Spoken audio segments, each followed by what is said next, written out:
en MBS Noticias seguimos muy de cerca este proceso de elección judicial, muchísimos temas, muchísimas dudas, muchísimos cuestionamientos, por supuesto, al respecto. Y le quiero agradecer de verdad enormemente el que esté esta mañana aquí en cabina con nosotros al magistrado Juan José Olvera López, presidente del Tribunal Colegiado en materia penal del Primer Circuito. Está aquí en esta mesa. Magistrado, muchísimas gracias. Y también en esta mesa nos acompaña René Cruz, compañero reportero, ustedes lo conocen, lo ubican perfectamente, experto en la cobertura de temas judiciales, electorales y demás. René, muchas gracias. Hola Sheila, muy buenos días, magistrado, muy bunos días, gracias por estar aquí. Sí, y que además René pues es quien ha dado seguimiento y cobertura a todas estas conferencias matutinas del Poder Judicial y pues si les parece entramos de lleno al tema y en primer lugar me gustaría que abordáramos el tema del registro de los aspirantes. Creo que es importante partir de ahí porque pues es la pauta para todo este enorme gran proceso complejo que viene. ¿Qué le pareció este ejercicio? Estas dudas que muy reiteradamente nos surgieron respecto al número, ¿no? Que de un día a otro prácticamente pues se duplicó y pues el fin de semana tuvimos pues ya los candidatos registrados y las listas. Pues muchas gracias, buenos días por el espacio para estar aquí con ustedes. Pues es un tema muy interesante. En principio, entendamos que se trata de una convocatoria pública a todos los abogados del país para hacerse cargo de la función de juzgar en el ámbito federal. En principio, se trata de una convocatoria muy atractiva para cualquier abogado. Ser juzgador federal es un sueño. Para muchos ese sueño se nos cumple a través de la carrera judicial hasta ahora. Pero esta convocatoria ofrece acceder al cargo ahora, sin haber pasado por ningún proceso de adaptación, de capacitación, de adquirir experiencia en los tribunales, sino ir directo a una lista en la que basta cumplir con los requisitos básicos de cualquier profesionista, adquiridos hace 5 años o adquiridos hace 30 años, y luego que las cabezas de los poderes federales, del Ejecutivo, Legislativo y Judicial, decidan, así sin más, quién puede ir a una tómbola y después que la tómbola arroje a 2 aspirantes por cada poder para ir a una boleta electoral. Este proceso es claramente atractivo porque es una gran pretensión sin cumplir, digamos, básicamente sin ningún requisito que demuestre estar apto para el cargo. Cualquier persona se diría, esta es la oportunidad de mi vida. Claro. Entendámoslo así. Por supuesto.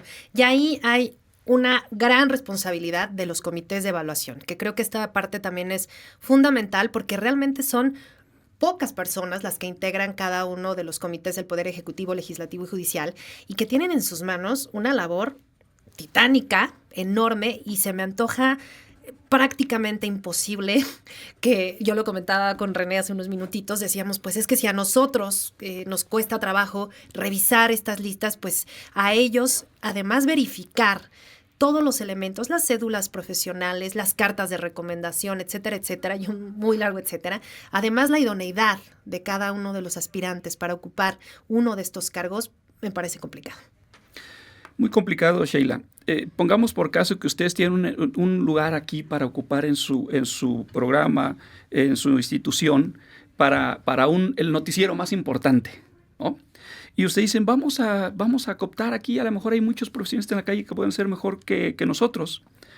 Y entonces hacen una convocatoria abierta y les llegan, digamos, 500 aspirantes, ¿no?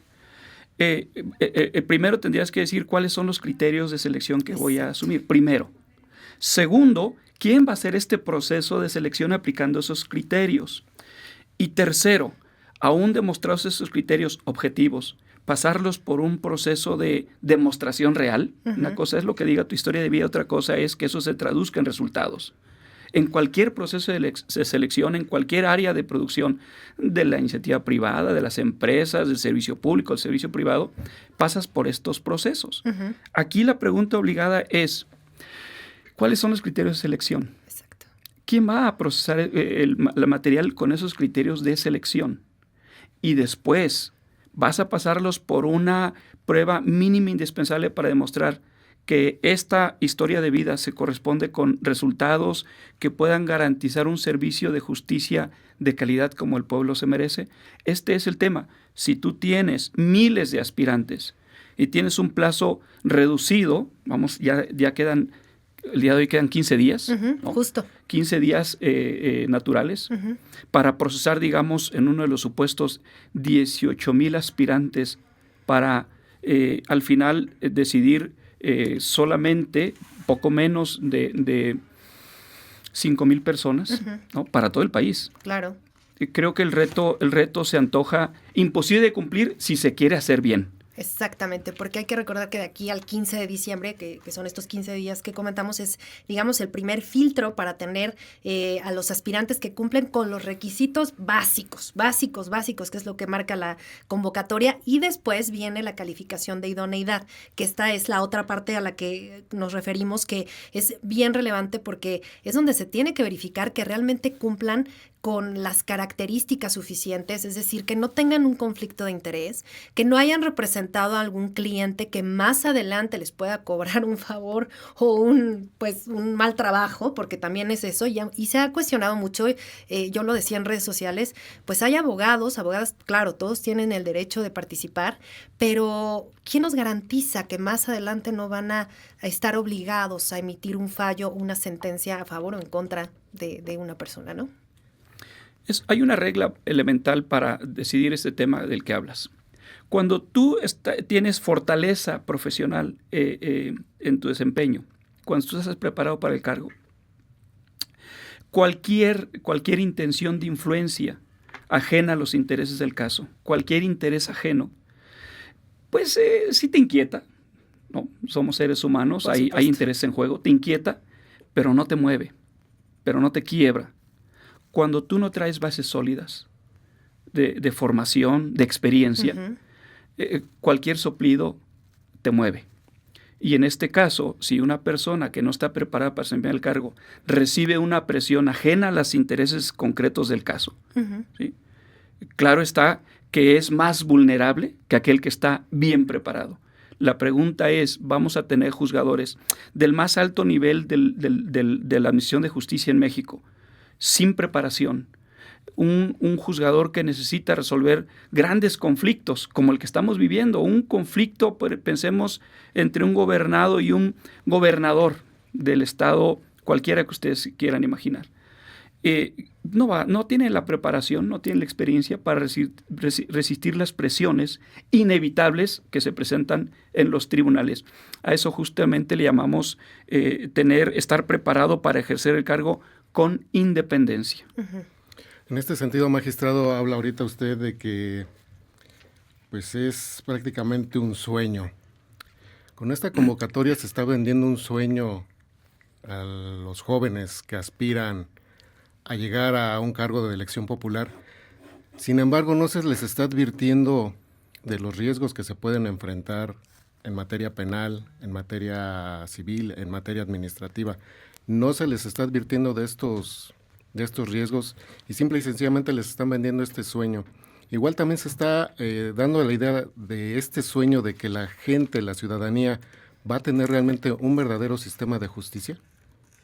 Ese es un buen tema, René.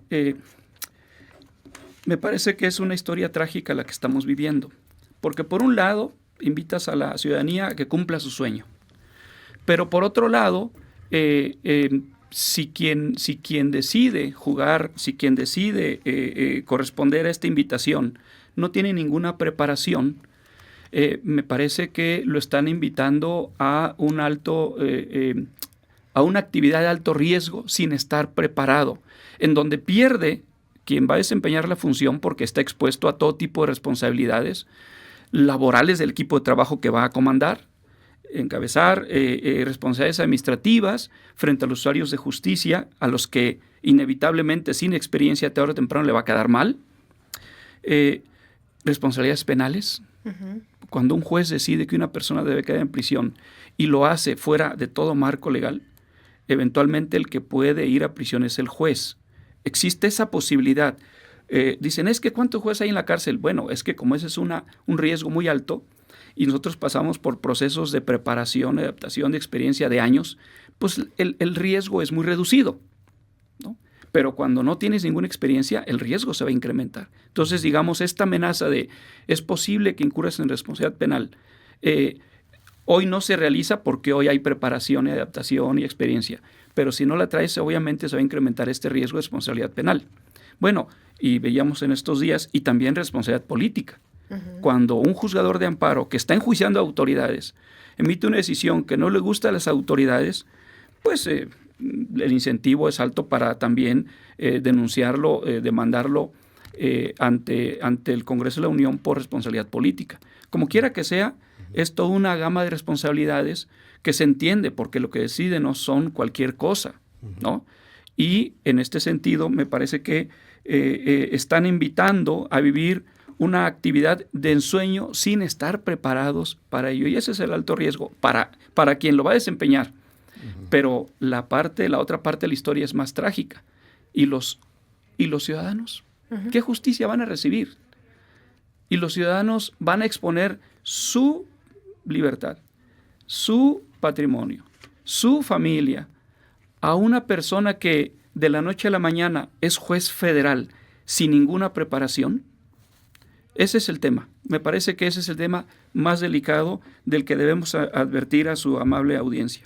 Otra parte que también es muy, muy relevante, de la que quizá poco se ha hablado, bueno, poco conocemos, creo, es del Tribunal de Disciplina. Esta parte que será que quien revise, ¿no?, la actuación justamente de los jueces, magistrados, ministros incluso, y que pues realmente también tendrá que ser una labor sumamente especializada, porque es quien va a juzgar, ¿no?, de alguna manera, a los impartidores mismos de justicia. Entonces, ¿cómo ve esta figura y qué riesgos ve en su operación? Bueno, en principio es necesario que exista un tribunal de disciplina. Siempre ha existido, solo que con otros nombres. Okay. ¿Por qué? Porque finalmente los jueces, para poder decidir si han actuado bien, más allá de los recursos ordinarios, de la apelación, de la queja, ¿no?, que resuelve otro juzgador de una instancia posterior, en ocasiones pasa que hay sospecha de que el juez decidió deliberadamente mal, ¿no?, por intereses ajenos al caso, alguna presión, ¿no?, alguna corruptela. Para eso siempre ha habido autoridades que ejercen disciplina en los jueces. Solo que pues, se llama comisión de disciplina, que realizan otros compañeros juzgadores encargados exclusivamente de esa actividad, ¿no? ¿Por qué? Porque, como bien dices, se trata de jueces de jueces. Sí. ¿Sí? Evalúan la actividad de los jueces. Pero la novedad que nos ofrece esta reforma es que este tribunal, que ahora se llama tribunal, está tendencialmente cargado hacia una investigación más de tipo policial. Incluso el lenguaje que se utiliza habrá agentes investigadores infiltrados en la actividad de los tribunales, en los pasillos. Es decir, esta idea como si fuera Ministerio Público, ¿no?, el que va a estar involucrado en revisar a los jueces. Ya de entrada, el mismo lenguaje nos da una mala señal. Pero esto se complementa con otra competencia que viene en la iniciativa de ley. Todavía no se aprueba. Está en proceso legislativo. Justo. Pero hay una parte muy importante. Entre las competencias que tendría este tribunal es el de revisar si los jueces, a la hora de razonar una sentencia, se apartaron de las reglas del razonamiento. Si apreciaron bien o no las pruebas, si las razones que dieron para apreciar las pruebas son correctas, si los jueces se condujeron conforme a las reglas de la moral y de la ética. Estos son temas muy gelatinosos. Sí. En principio, en la valoración de las pruebas, se implica que alguien ya valoró pruebas y luego viene otro que va a decir, oye, no valoraste bien. A mí me parece que no valoraste bien. Eres responsable de civil o penalmente porque no hiciste bien tu trabajo. Oye, te condujiste contrario a las reglas de la ética, de la justicia, contrario a las reglas de la moral social que están en curso. Y esto definitivamente es una muy mala idea para la independencia judicial. Este enfoque de disciplina es un enfoque que no cumple con los estándares de independencia judicial en México y en el mundo. Es una amenaza muy seria la presencia de un ente policial para los jueces. ¿Qué decir, magistrado? Revisando precisamente estas listas, nos encontramos que Celia Maya, que es consejera y pues afín al gobierno federal, gente de este perfil se esté postulando para este tribunal precisamente de disciplina. Y si quizá a lo mejor pues por decirlo de alguna forma, alguna falla, alguna irregularidad de esta convocatoria, de este proceso, no fue poner, si me permite la expresión, un candado para evitar que precisamente gente afín al gobierno y sobre todo también para combatir prácticas que según fueron de los argumentos que se han dado para impulsar esta reforma, combatir prácticas como corrupción y sobre todo el nepotismo, para evitar que pues estén llenando estos lugares con familiares. Tenemos familiares de Bernardo Batis, tenemos familiares de la actual diputada Olga Sánchez Cordero. ¿Qué decir a esto, magistrado? Bueno, es un tema verdaderamente complejo. La semitransparencia que hay en esto, porque solamente es en parte, nos permite advertir casos como los que mencionas, René. Y esto sí debe llamar la atención porque esta reforma tiene por premisa que había una corrupción generalizada en el Poder Judicial de la Federación, que las cosas estaban mal. Sí, por y supuesto. Si estaban muy mal, pues hay que hacerlas bien. Eso tiene sentido. Me parece que en principio eso parece correcto. El problema es que esto se construyó sobre la lógica de que hay una corrupción generalizada, pero no hay evidencias. No hay diagnósticos de que esto en realidad exista. Fue construyéndose una narrativa que se convirtió en una leyenda urbana y hoy todo mundo lo cree. La reiteración de esta afirmación se ha convertido ahora en la base de sus acciones para reformar al Poder Judicial. La pregunta es, ¿tenemos evidencia? No la tenemos. Pero vamos a suponer que queremos cambiar las cosas. Bueno, la sociedad tiene derecho a que las cosas mejoren cuando están mal. La pregunta es, ¿lo que está implementando es mejor? Esa es la pregunta. Me parece que el proceso mismo de selección nos demuestra que una institución consolidada en experiencia y en demostración de capacidades se está sustituyendo por personas que van a integrar una institución improvisada en todos los sentidos, en el proceso mismo de selección y en los perfiles que aspiran a él. Y encontramos casos como los que mencionas, que objetivamente dicho están dentro del supuesto, tienen todos los requisitos para acceder al cargo. Pero la pregunta sería, ¿quieres renovar a la institución con perfiles que están dentro de la institución que tú dijiste que era una institución corrupta?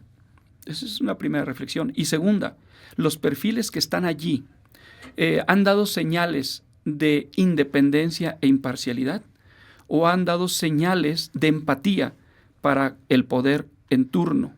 Esa es la siguiente pregunta. Y la tercera es, si tú eres parte de una institución a la que se han señalado sistémicamente como corrupta, ¿estás jugando con estas nuevas reglas? Especialmente si llegaste a ellas sin haber cumplido con un proceso de carrera judicial, ¿no? Que demostraste mediante examen estar apto para el cargo. Porque hay juzgadores, compañeros, que tienen carrera judicial, accedieron al cargo mediante los procesos de evaluación y selección, y que hoy se les ofrece la posibilidad de conservar su cargo, ¿no? A través de las urnas. Esa parte me parece legítima, admirable y diría hay que acompañar incluso que persistan los jueces que ya demostraron estar al cargo, que estén en las urnas y que les deseamos que resulten vencedores. Pero cuando las personas que aspiran a esto ni siquiera entraron por este proceso de carrera y de demostración de aptitudes para desempeñar un cargo y que solo están ocupando esta nueva alternativa para volverse a colar, me parece que ahí es donde habría que poner mucha atención. Porque además de los perfiles que decía René, que usted platicaba de pues personas sí afines al gobierno en turno, pues también hay otros nombres y otros personajes que a mí me llamaron mucho la atención, como Marisela Morales, quien fue procuradora general de la República en tiempos de Felipe Calderón, muy cuestionada, por cierto, René, que tú también diste cobertura ampliamente en ese sexenio, o Roberto Gilsuat, que también tiene pues ciertos y muchos vínculos con pues en el PAN, ¿no? Fue milita en el partido. Es decir, esa parte creo que es importante, pero también la transparencia. Y ese es otro elemento que pongo sobre la mesa porque, hijo, se nos va el tiempo. Y hay muchísimos todavía dudas y temas que vienen surgiendo, pero creo que parte fundamental para dar un poco de mayor certidumbre quizás a los ciudadanos, que son quienes van a salir a votar el próximo 1 de junio, es la transparencia. Y con esto cerraríamos. ¿Qué le parece este proceso en materia de transparencia y qué necesitan estas leyes que ahora tendrán que aprobarse en el Senado de la República, la Ley Orgánica del Poder Judicial? ¿Qué requiere para, pues quizás, tapar un poquito los huecos que hay ahora? Sí, fíjate, Sheila, qué interesante. Tenemos 3 ventanillas. Entre más transparente es una ventanilla, es menos atractiva, que es la del Poder Judicial. Uh-huh. La ventanilla del Poder Judicial de la Federación dijo, estas son las reglas, estos son los requisitos y habrá examen. Uh-huh. Para quien quiera venir aquí, pasará por un examen de conocimientos que demuestren estar aptos para el cargo, ¿no? Y esta ventanilla tuvo muy poca demanda. Una quinta parte de la otra ventanilla. La ventanilla que dice, venga quien quiera, cumpla los requisitos que quiera, porque en última instancia incluso abrieron como opción el correo electrónico, uh-huh. que no garantiza que quien envíe un correo electrónico esté aspirando. Incluso se dice, y es público, que algunos solo mandaron correo electrónico para preguntar datos y lo pusieron en la lista, ¿no? Pero cualquiera pudo haberse inscrito allí sin cumplir incluso con los requisitos. Es decir, entre menos control de calidad hay en el puro acceso, entre menos claridad hay en si cumple o no con los requisitos, su procedencia, sus capacidades, en fin, es más atractivo. Cuando estamos en un escenario como este, necesariamente es un escenario negativo. No podemos esperar nada bueno de un esquema en el que, teniendo 3 opciones, el más transparente, el más profesional, es el menos deseado. El proceso te está demostrando que las cosas no están bien encaminadas. No empezaron bien, empezaron contra el abiertamente Estado de Derecho, porque hay cientos de suspensiones de amparo que le dicen no puedes continuar hasta que evaluemos la corrección de lo que estás haciendo, y lo están haciendo. Hoy, en este paso en el que siguen caminando a pesar de la prohibición de continuar, nos está mostrando esto. No tenemos procesos de transparencia mínimos indispensables, ¿no?, para cerciorarnos de que los perfiles que aspiran a juzgador federal sean los más adecuados. Y peor aún, entre más oscuro, entre más opaco es la ventanilla, es más atractiva. ¿Qué te dice esto? Claro. Híjole, pues muchas preguntas. Nos tenemos que ir, se nos va el tiempo volando. Magistrado, le quiero agradecer enormemente estos minutitos aquí en cabina. Y si nos permite, pues lo comprometemos al aire para que nos acompañe en alguna otra ocasión, porque de aquí al 1 de junio, sin duda, será un proceso complicado, habrá muchas dudas. Y es bien importante que el auditorio tenga muy claro, muy transparente lo más que podamos tener este proceso. Muchísimas gracias. Con mucho gusto, Sheila. Gracias a ustedes por el espacio. Gracias también. Vámonos a una pausa, volvemos.